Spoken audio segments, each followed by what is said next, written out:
Hi, it's Carolina from Always Expect More. Today we're working on embroidery basics and I'm showing you the blanket stitch.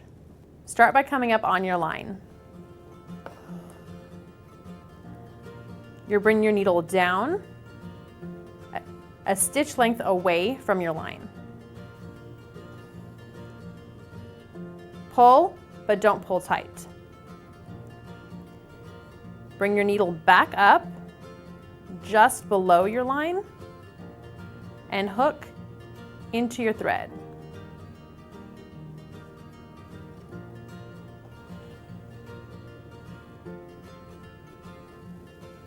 That's the basic stitch.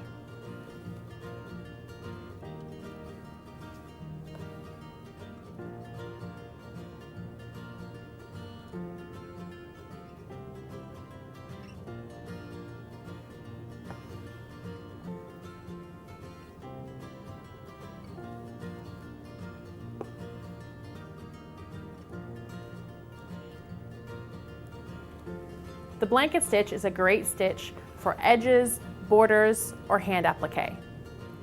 That's the basics of the blanket stitch. Follow along for more stitching updates. Leave any questions or comments below, and thanks for watching.